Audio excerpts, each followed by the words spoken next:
What is up, everybody? We are back here at King Film Sports for the NBA 2024 play-in prediction here, as we had an electric finish to the season over the past couple of weeks, and especially today, Sunday, the final day of the regular season, where the seeds 1 through 6 in each conference were finalized, and we finalized the seeding heading into the play-in tournament.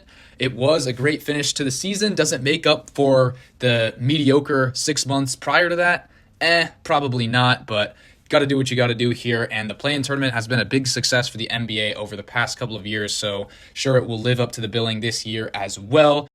And later this week, I will be coming out with my overall playoff predictions, be dissecting all of those first-round matchups. We have 4 of the 8 set in stone right now, and after Wednesday, we will have 6 of 8, and then obviously after Friday, all 8. Right now, you have in the Eastern Conference, the Pacers and the Bucks, 3.5-point spread on that first game. It really just comes down to, is Giannis going to play? I mean, even if Giannis plays, I think the Pacers won the season series 4-1. Obviously, the big win in the in-season tournament there. So a budding rivalry between these two teams, and I definitely think that Indiana is live there. Then you have Orlando plus 4.5 in that first game. Cavs a slight favorite to win the series there.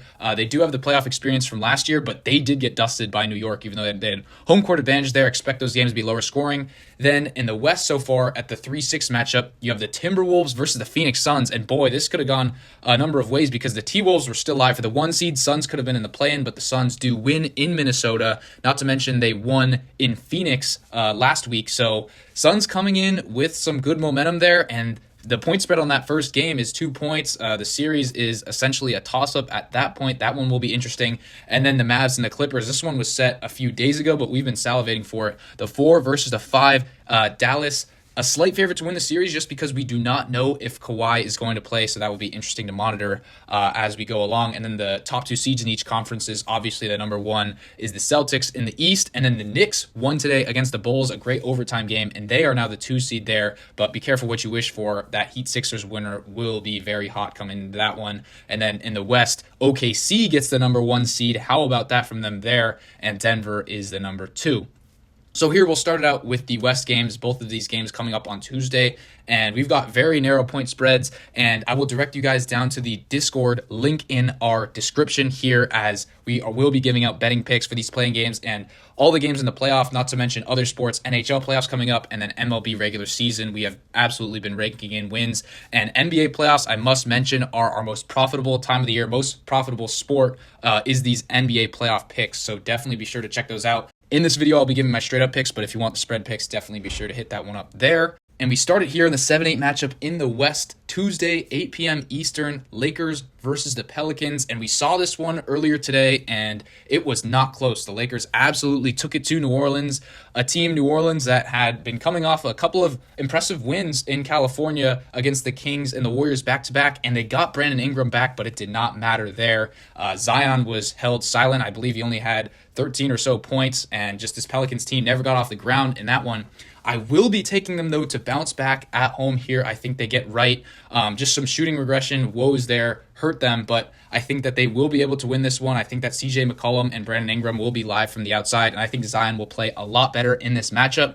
I do think that AD will be a menace. He is a matchup nightmare for this Pelicans team, but overall, I just do not think that the supporting cast of the Lakers will be as good as they were today. Lakers did win this season series 3-1, including that embarrassing showing from New Orleans in that in-season tournament semifinal, but I just think that the bounce-back effect, Pelicans will be ready to go for this one on their home court. The fans will be electric in New Orleans there for this game. So I expect it to be close. I definitely think AD will put up impressive numbers. It's going to be incumbent on Zion to have a great game. 30 plus probably will be required here, but I will be taking New Orleans to win that game narrowly there.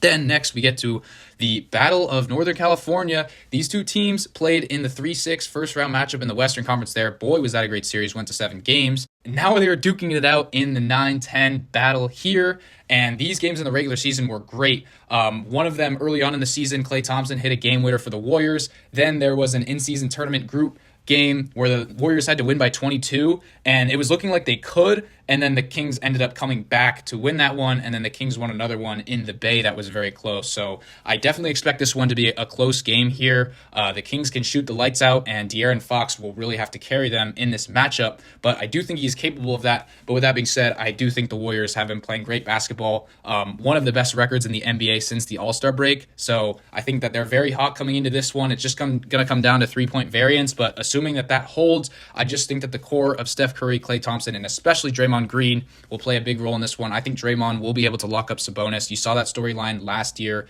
in that playoff series, and I just think it can go either way, but I will respect the culture of this Warriors team to have the mettle to get this one done in Sacramento there. So then that would give us a Lakers-Warriors game on Friday in LA, and in that one I will be taking the Warriors to win. They did win the season series 3-1 against the Lakers this season, and I know that's not always a great indicator. Obviously, last year in the playoffs, they had trouble guarding Anthony Davis, but I just think in a one-game setting here, they will be able to get the shooting going. In this one, Curry will have a legacy game, in my opinion, and I do think that Draymond Green and some of these other role players will step up there. Warriors will have some good momentum coming into that game, and I do think that they will be able to win, although I think that game, again, will be very close, so we will see there. Now we get to the Eastern Conference, where we started out with a very entertaining game between the Miami Heat and the Philadelphia 76ers. Give me the Sixers to win this game. I just think that they've been playing great ball with Joel Embiid back.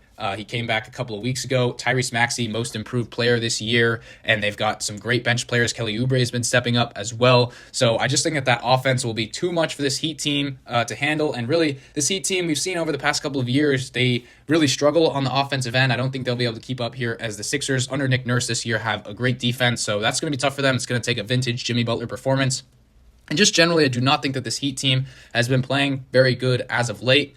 They do tend to heat up towards the playoffs, but I just do not see them winning in this one. Hostile atmosphere it will be against this red-hot Sixers team, so I just think they're running into a buzzsaw there in that 7-8 matchup. Then we get to this 9-10 game. A lot of people sleeping on this game because they just think that the Sixers and the Heat will end up making the playoffs, but we do have the Atlanta Hawks traveling to face the Chicago Bulls in this one. I will be taking the Chicago Bulls to get it done on their home floor. This Hawks team has just been struggling as of late. I know the Bulls were under 500 this season, but the Hawks really were worse. And I just do not think that this dynamic with Trae Young on the team is very good for them. I think that he's better off out, and obviously they're going to have to do some roster management on the offseason, get some moves made. But the Chicago Bulls team, yes, they were disappointing this season, but I do think that they have what it takes to get it done in this matchup. I think that DeMar DeRozan will go off. You've got Vucevic as well, along with some other veterans there. So I just think that the Bulls are the much better team. Expect them to come out firing at home there. And then that brings us to the Bulls Heat matchup for the 8 seed. This is the exact matchup we saw last year, and the Bulls, a lot of people forget, were up with 2 minutes to play, about to knock the Heat out of the playoffs, and then, wouldn't you know, the Heat end up winning the Eastern Conference there.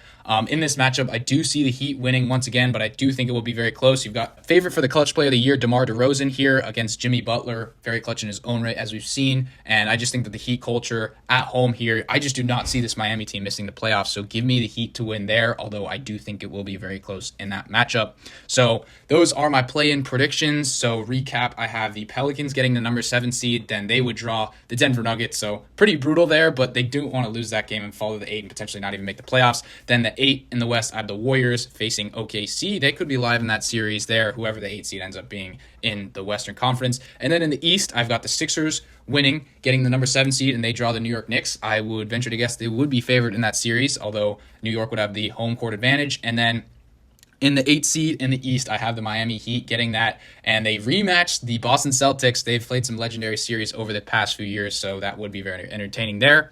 So with all that being said, let me know what you guys think in the comments down below about these play-in matchups. Any early thoughts on these NBA playoff first-round series, let me know in the comments down below as well. As always, be sure to like and subscribe, and I will see you all in the next one.